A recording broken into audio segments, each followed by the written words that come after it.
It is news on Spectrum Television, the first in the year 2023.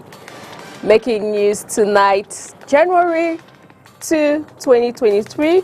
The Minister of Defense, Betty Asamo, has been to the eastern region of the country for a 3-day stay where he has communed with the soldiers at the front line, as well as decorated some of the soldiers who have been promoted to the higher ranks with epaulets to crown the year 2022.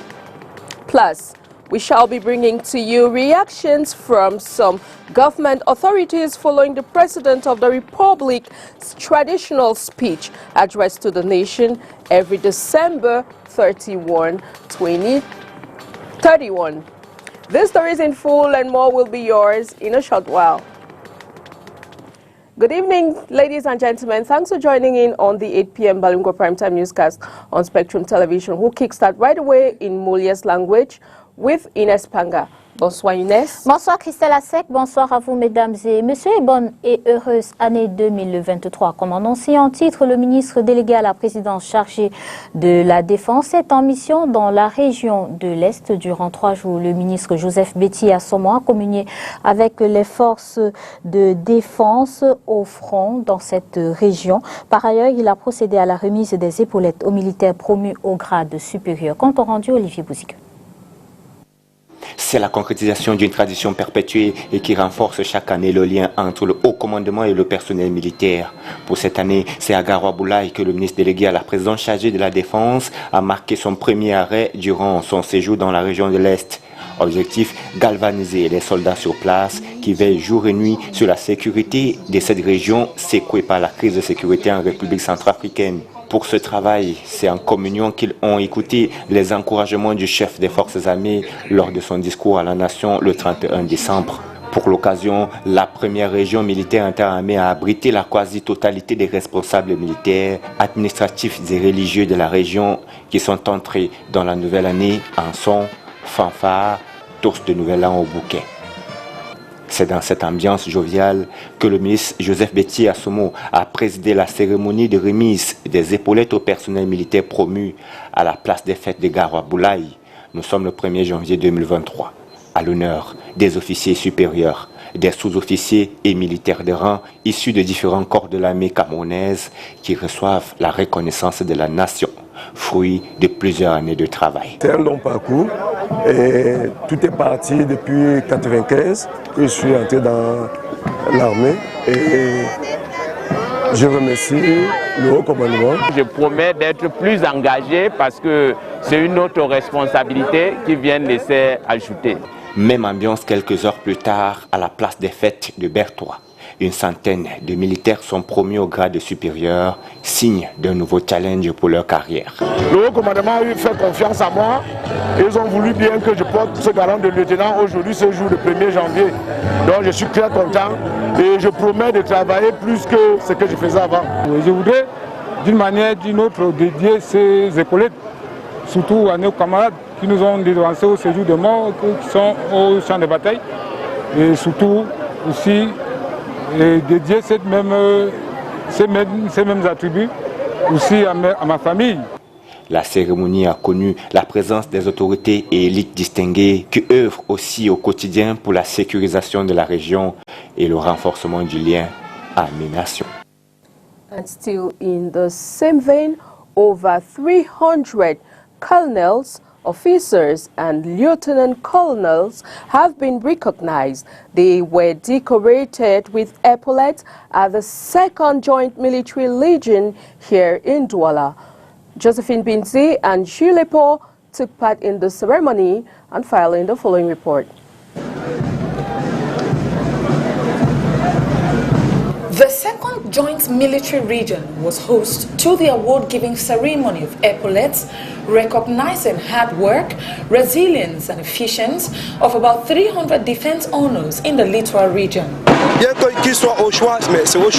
Irrespective of the choice, the hierarchy has the final say, and this will come from work well done and merited. I want to use this opportunity to appreciate my family and According to order ranking, 57 officers, 135 assistant officers, amongst others, were decorated and expressed gratitude upon the recognition of hard work. Yeah, a sentiment of joy, satisfaction, having taken up this rank. And I sincerely thank the Head of State, Chief of the Armed Forces, for the confidence bestowed on me by promoting me to this rank. I also thank my hierarchy, that is all my hierarchy, not forgetting also my subordinates that we work together, and my family and well-wishers.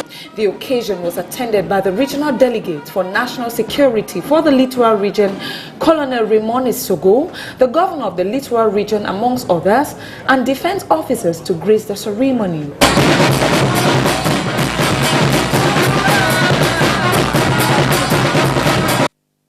Le 31 décembre 2022, dans son traditionnel discours à la nation, le président de la République a mis un accent particulier sur des projets miniers qui seront mis en œuvre au cours de cette année 2023. 3 projets ont été présentés par le chef de l'État. Je vous propose de l'écouter.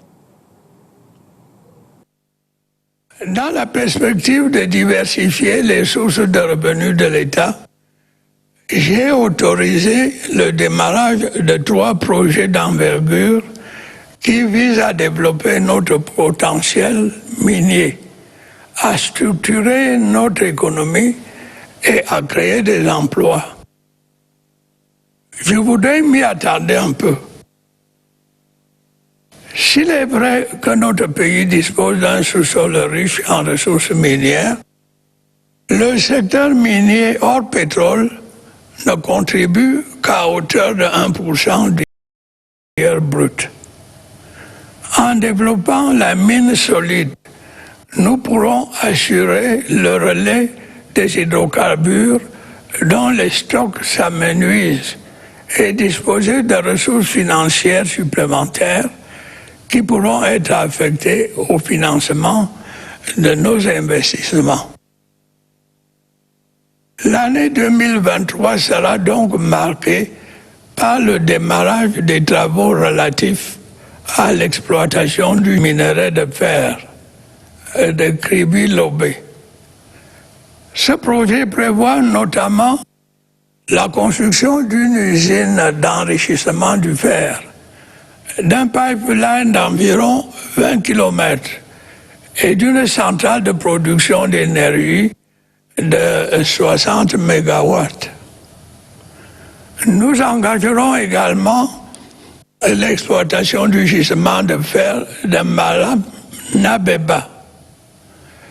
Les retombées attendues sont immenses, dans la mesure où notre pays bénéficiera, entre autres, d'une ligne de chemin de fer de 540 km entre Nabeba au Congo et le port de Kribi, où sera édifié un terminal minéralier. Le 3e projet a trait à l'exploitation du fer de Bipindi, Grand Zambie, avec à la clé le développement d'un complexe sidérurgique pour la transformation locale du fer. La construction d'un pipeline et de plusieurs infrastructures de base au bénéfice des populations. Une étape décisive a déjà été franchie dans la réalisation de ces différents projets, avec la signature des conventions minières y afférentes et l'octroi de permis d'exploitation aux entreprises adjudicataires. Les autorités administratives, sécuritaires et traditionnelles de la région du littoral se sont retrouvées ce 31 décembre 2022 au domicile du gouverneur de la région du littoral, Samuel Dieudonné Iva Dibois, à Bonanjo, à Douala. Pour ses auditeurs, le chef de l'État a touché tous les aspects de la vie du Cameroun, n'a oublié aucune région et a invité au travail acharné tous les Camerounais. Je vous propose d'écouter le gouverneur de la région du littoral, Samuel Dieudonné Iva Dibois, et le maire de la ville de Douala, Roger Mbassandine, s'exprime au micro de Julie Bon. Le chef d'État est à l'écoute de toute la nation. Il n'y a pas une région qui échappe, n'est-ce pas, à son contrôle. Et les populations de Douala souffrent de ce problème de manque d'eau potable, bien qu'on ait le Vouri qui traverse la ville. Et cet engagement du chef, c'est pour subvenir aux besoins de nos Doualais. Et nous ne pouvons que remercier le chef de l'État pour cela. Mais vous ne pourrez peut-être pas dire que Douala a été délaissé.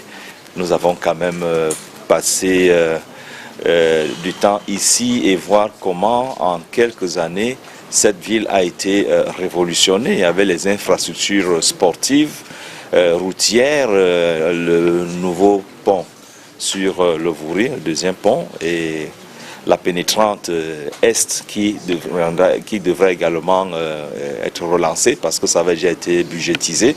Donc c'est un projet qui doit s'achever et tout cela c'est à l'actif, n'est-ce pas, de la grande sollicitude du chef de l'État à l'endroit des populations du littoral. Vous comprenez bien que le chef d'État a minimisé ce problème dit de microbes. Ce n'est pas sorti de sa bouche parce qu'il sait que c'est justement des manipulations politiciennes. La ville est bien tenue et le chef a plutôt salué, n'est-ce pas, la collaboration de la population et des forces de l'ordre. Vous voyez que quand ce petit phénomène est apparu, en quelques jours, ça a été rapidement maîtrisé et ceux qui sont auteurs de ces violences-là se trouvent à Newbel aujourd'hui, pour la plupart. Donc ce n'est pas le règne de la machette à Douala. Donc si vous avez votre machette, vous allez vous retrouver à Newbel. Donc la ville est calme, les fêtes se passent sans problème. Et puis ces microbes, c'est quelque chose d'invisible. Le président a surtout parlé des infrastructures régionales. Je crois que c'est extrêmement important de faire ces infrastructures régionales, mais qui doivent être évidemment prolongées à l'intérieur des villes par des infrastructures de qualité. Il ne sert à rien de faire des autoroutes ou des routes, des axes lourds si une fois qu'on entre dans la ville, on a des routes à nombreux états. Je suis heureux qu'il ait pu annoncer par exemple que la route Yaoundé, l'autoroute Yaoundé-Simalène, la section urbaine va être entreprise.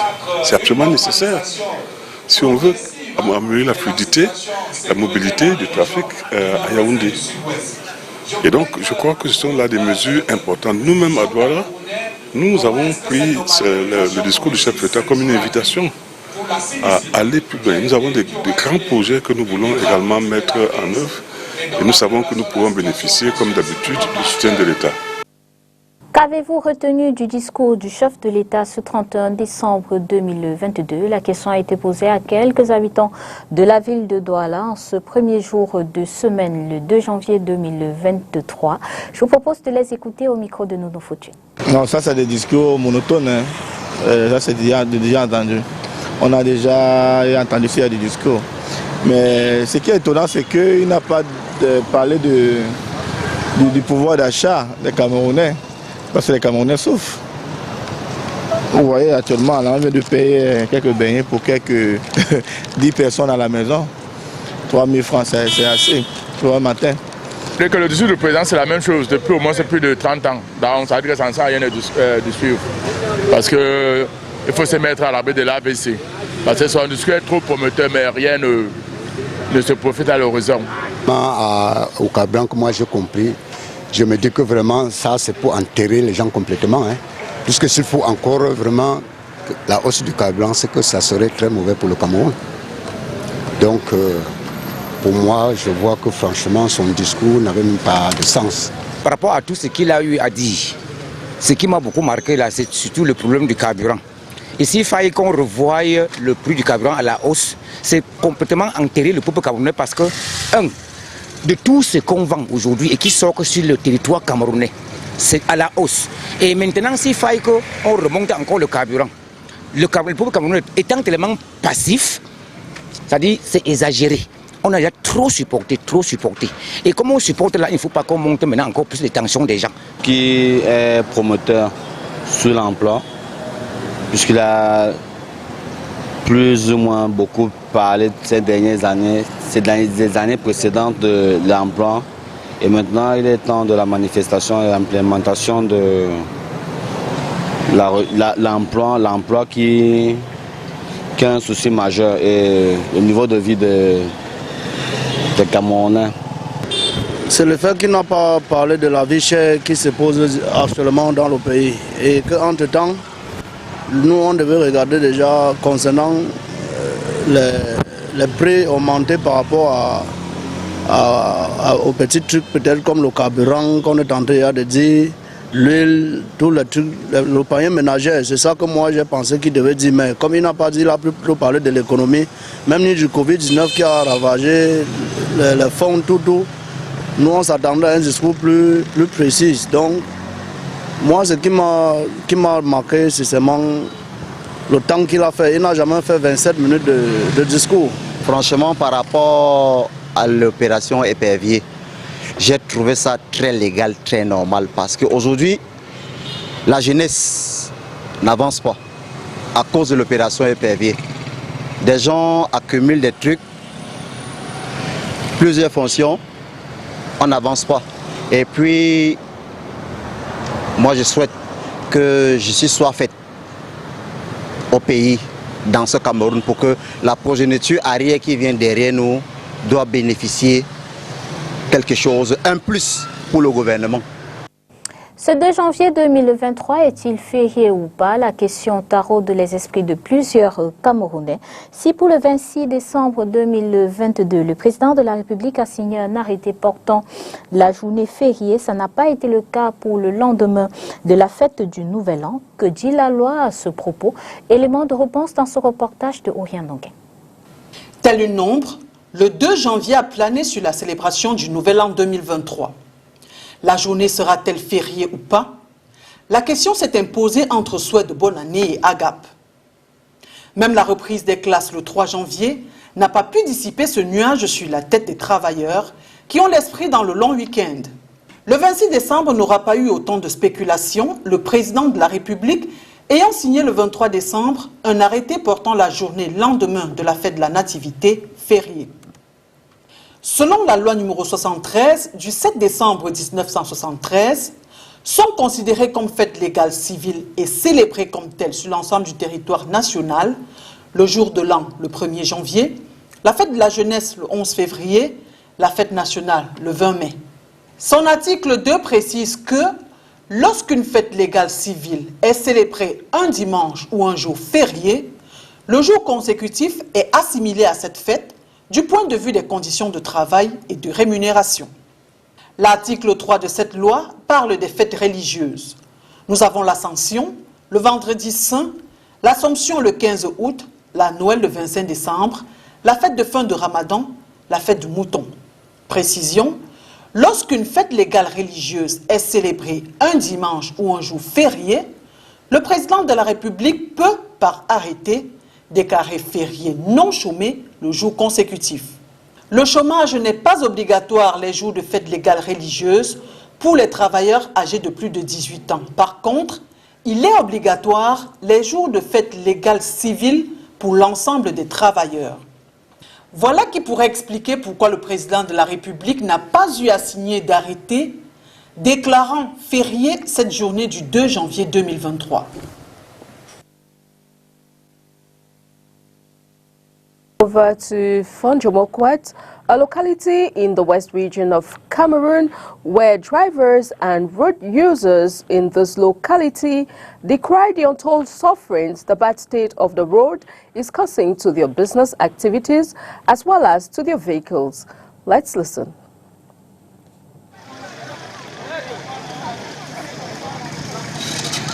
Getting into Fonjomenkwet, a village located in Banja subdivision, Hokam division of the West region, is a veritable nightmare.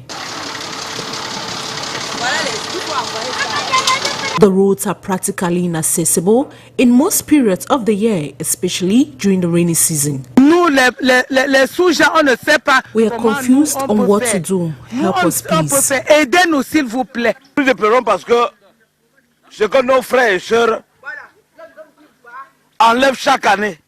We are complaining because what our brothers and sisters donate for the rehabilitation of the road is 3,000 francs, and we don't see what they are doing with the money. We are calling on the elites to help us. Les élites, ceux qui ont le pouvoir de le faire. The road is in a bad state. I am ashamed of telling anyone I'm from Fongemenkwet. The car dropped us at 14 kilometers away. I walked for 14 kilometers to reach Fongemenkwet. I will still need to walk to go back to the other side. To take a bike to this place, I paid 3,000 francs, a distance less than 6 kilometers. 3,000 is what I should have paid from Douala. With my stick, I still can't walk. Even on foot, it's impossible. While drivers make frantic effort to display their talents, car wheels often get stuck in the mud.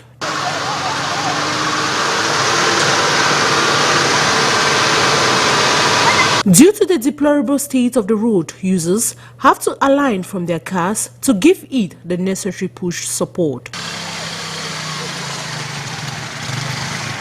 Others on their part minda through the contours of the muddy road to hop into another car or mount a motorcycle at the other end of the road in order to continue their journey. Several villages in Fongemenkwet in the West region are said to be enclaved to the extent that farm products take days or weeks to reach the markets in the urban areas. À l'étranger, au Sénégal, 6 mois de prison pour les députés qui avaient frappé une collègue de la majorité. Ouganda, bousculade mortelle au Nouvel An, un organisateur arrêté. Somalie, au moins une vingtaine de morts dans des affrontements. Et Tunisie, transport perturbé à Tunis en raison d'une protestation des agents de transport. Le condensé de l'actualité africaine ce 2 janvier 2023, c'est avec nos confrères de La Voix de l'Amérique. Au Sénégal, 2 députés de l'opposition ont été condamnés lundi à 6 mois de prison ferme pour avoir frappé une collègue de la majorité. Amin Diaye a été hospitalisé après que Massata Samb l'a giflé et son collègue Mamadou Niang lui a donné un coup de pied au ventre en pleine session publique. Les 2 députés qui sont écroués depuis le 15 décembre ont été jugés le 19 décembre par le tribunal des flagrants délits de Dakar. La police ougandaise a annoncé lundi avoir arrêté un organisateur de la soirée du Nouvel An qui a viré au drame après une bousculade qui a coûté la vie à au moins 10 personnes dans un centre commercial de la capitale Kampala. La police précise que d'autres organisateurs sont activement recherchés. Les victimes sont âgées de 10 à 20 ans.